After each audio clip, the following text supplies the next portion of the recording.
खबर यूपी 24 में आप सभी दर्शकों का स्वागत है। आइए देखते हैं इस वक्त की बड़ी खबर। राम मुरवल के कबीरी गद्दी आश्रम में बसंत पंचमी के अवसर में हर वर्ष की भांति इस वर्ष भी कबीरी गद्दी में संत महात्माओं ने पहुंचकर 3 दिवसीय भंडारा व संत समागम का आयोजन किया गया, जिसमें दूर दूर से आए संतों द्वारा सुंदर सुंदर भजन सुनाए गए। वहीं व्यापार मंडल व ग्रामीणों के सहयोग से कार्यक्रम संपन्न कराया गया। वहीं बबेरू विधायक विशंभर सिंह यादव भी कार्यक्रम में पहुंचे, जहां कार्यक्रम आयोजकों ने माला पहनाकर स्वागत किया। वहीं कबीरी गद्दी आश्रम में सभी लोगों ने हर प्रकार का सहयोग कर कार्यक्रम को सफल बनाया। व्यापार मंडल अध्यक्ष गंगा जी क्रांतिकारी, मंच संचालन अंजनी कुमार खरे, भरोसी राजपूत, सुखलाल प्रजापति, राजा सिंह, सत्य प्रकाश प्रजापति, कमल पाल, दिलीप सिंह पटेल, गुड्डू विश्वकर्मा व ग्रामीण रहे मौजूद। आइए देखते हैं पूरी रिपोर्ट।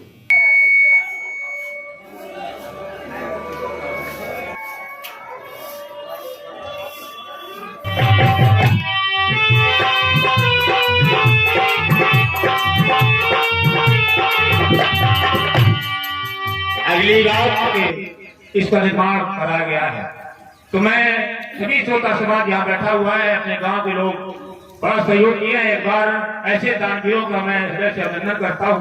तेरा कर करके अरे जोर जोर मैं आप सबके ऊपर छोड़ता हूँ, तय कर लेना जितने रुपए चाहोगे उतने रुपए से जो चाहोगे तय कर लेना। आप लोग शेड बना सकते हैं, हाल बना सकते हैं, ये जो भी आप लोग तय करोगे, आपकी इच्छा क्या है ये बात को तय करना। और निवेदन है, तय हो गया है। पीछे साइड में जीवन नौजवानों के सवालों को लेकर के गुजरा लड़ते हुए, विद्यार्थियों के सवालों को लेकर के लड़ते हुए गुजरा, किसानों के, मजदूरों के। कानपुर में हमारी शिक्षा दीक्षा हुई, कानपुर यूनिवर्सिटी के छात्र संघ के हम अध्यक्ष रहे, कानपुर के डीएवी कॉलेज के छात्र संघ के भी अध्यक्ष रहे। सारा जीवन लड़ते रहे, सवालों को लेकर के लड़ते रहे, सवालों को लेकर इतनी लाठियां पड़ी, इतनी बार जेल जाना पड़ा। अगर हम लोगों ने वो लड़ाई नहीं लड़ी होती अपने नौजवानी के दिनों में, 75 में और 80 के दशक में, तो आज शिक्षा व्यवस्था उसी रूप में होती। विषयांतर हो जाएगा, फिर कभी मौका मिलेगा तो आपके बीच में चर्चा करूंगा। लेकिन कबीर आश्रम नाम से सीधे सीधे कबीरदास से, कबीरदास जी जो पैदा हुए 1398 में और जिनका निर्माण हुआ 1494 मगहर में, उनके नाम से आश्रम। और कबीर जी को आपने सुना होगा, कबीर जी के विचारों को सुना होगा। कौन सा रास्ता, मोक्ष का कौन सा सरल रास्ता था? हमारे सनातन में मोक्ष का रास्ता बहुत कठिन है।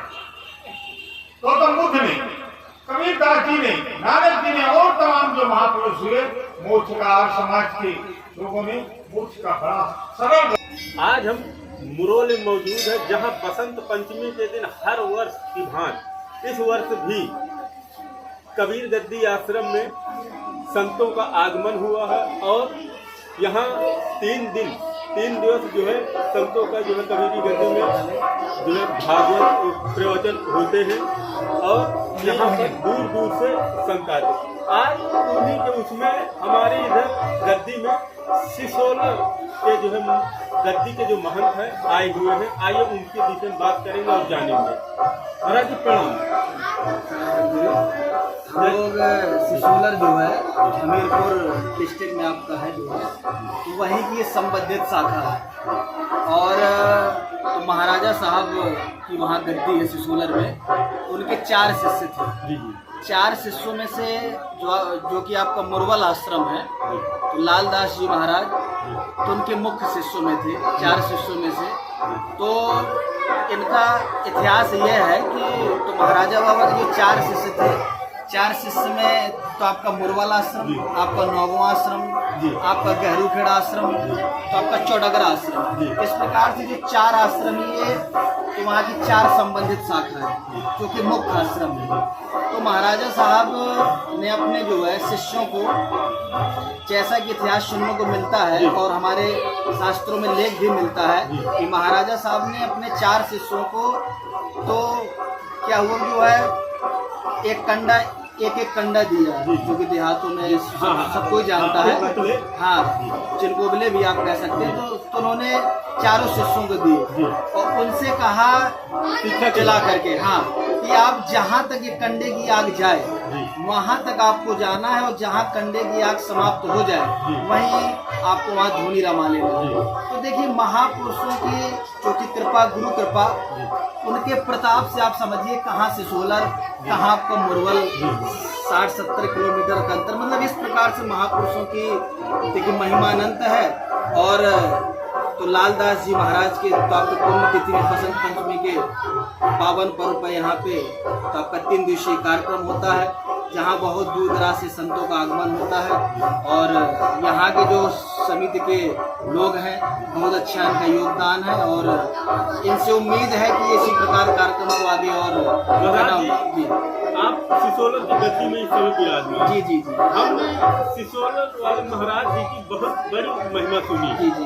उनके विषय में कुछ जानना चाहिए। देखिए सिसोलर वाले महाराज जी की तो बात जो कही जाए तो सबसे पहले सुनने में ऐसा मिलता है कि पहले महाराज जी का तो यहाँ भी रहना हुआ मुरवल में, और तो मुरवल से उनका सिसोलर जाना हुआ। तो कुल मिलाकर यह है कि सिसोलर संतों की तपोभूमि आप कहिए, वहाँ पे 5 जीवित समाधियाँ हैं।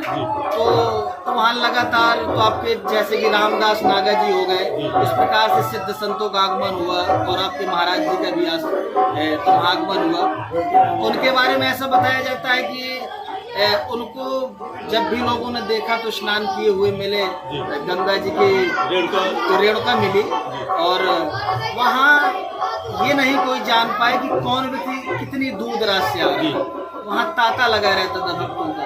तो रामदास जी तो नागा जी ने कहा है कि संतन की महिमा अकथ नहीं को कर सके बखान, रामदास नागा कहाँ सारा शेष चुपान। तो संतों की महिमा अनंत है, उनका गुणगान नहीं किया जा सकता। उनकी छत्र छाया में रह करके वही है कि उनके सानिध्य में रह करके उनकी सेवा करके जीवन को कल्याणकारी बनाया जा सकता है। महाराज जी आपका परिचय? जी हमारा तो मूल तो हम निवासी आपका मौधा तहसील के अंतर्गत एक आपका असुई गाँव पड़ता है, तो हम लोग वहीं के निवासी हैं हम। और अपना सिसोलर आश्रम, और सिसोलर में आपके 3 दिवसीय कार्यक्रम वहाँ भी चलते हैं। 3 बार कार्यक्रम होते हैं, जैसे आपका कार्तिक पूर्णिमा हुआ, वैशाख पूर्णिमा हुआ और गुरु पूर्णिमा हुआ। और जो उससे संबंधित शाखाएं हैं, जहाँ जैसा कार्यक्रम हुआ तो हम लोगों का वहाँ पहुँचना होता है संत समाज के साथ। ये हमारे साथ सिसोलर वाले महाराज जी थे, जिन्होंने बताया कि यह 3 दिवसीय कार्यक्रम हर वर्ष की बात है। हमारी इधर कुछ ग्रामीण भी हैं, आइए बात करेंगे। नमस्कार सर। जैसा कि आप बात की जाए, यहाँ के जो गद्दी है कबीरी गद्दी के नाम से मुरवल में जानी जाती है, इसका एक इतिहास रहा है, इसके विषय में कुछ आपसे हम जानना चाहेंगे। पुरातन से ही लालदास महाराज जी की ये चला आ रहा है। हर वर्ष की भांति आज इस वर्ष भी कबीर गीत और भजन लगातार चलते रहते हैं। लगातार 3 दिवसीय होता है। बड़े ही भव्य कार्यक्रम होते हैं, संतों का झमेला रहता है। और हमारे क्षेत्रीय ग्रामीण ही नहीं, मुरवल ही नहीं, क्षेत्रीय लोग भी यहाँ एकत्रित होते हैं। बड़ा भाई समागम होता है। यहाँ तक होता कन्या भोज, संत भोज, सब लोगों को बड़े सम्मान के साथ। मैं चंद्रपाल अध्यापक भारत गैस एजेंसी मुरवल से हूँ। जैसे कि ये हमारे साथ चंद्रपाल अध्यापक जी थे, जो भारत गैस एजेंसी के संचालक। महाराज जी से हमने बात की, उन्होंने यहाँ के इतिहास के विषय में बताया, और जो सिसोलर वाले महाराज जी थे उनके महिमा के विषय में बताया हमारे साथ। और संत जी हैं, महंत जी हैं, जो सिसोलर गद्दी में है। जैसे कि आज यहाँ पर 3 दिवसीय कार्यक्रम का आयोजन किया गया है कबीरी गद्दी आश्रम में। यहाँ जिसे मैं कुछ जानना चाहेंगे।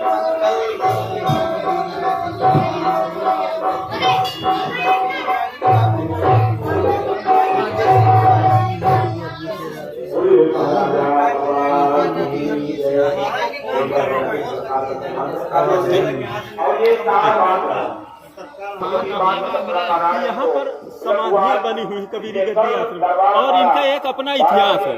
हम ग्रामीणों से जानेंगे कि जो है इसका इतिहास क्या है, क्योंकि हमें यहाँ पर सुनने को मिला है ये जो में यहाँ पर ये जो नीम का वृक्ष है, तो ये बताते हैं कि जो दातून करके जो है लगाई गई थी संत तुलसीदास जी ने, संत कबीरदास जी ने लगाया, लालदास जी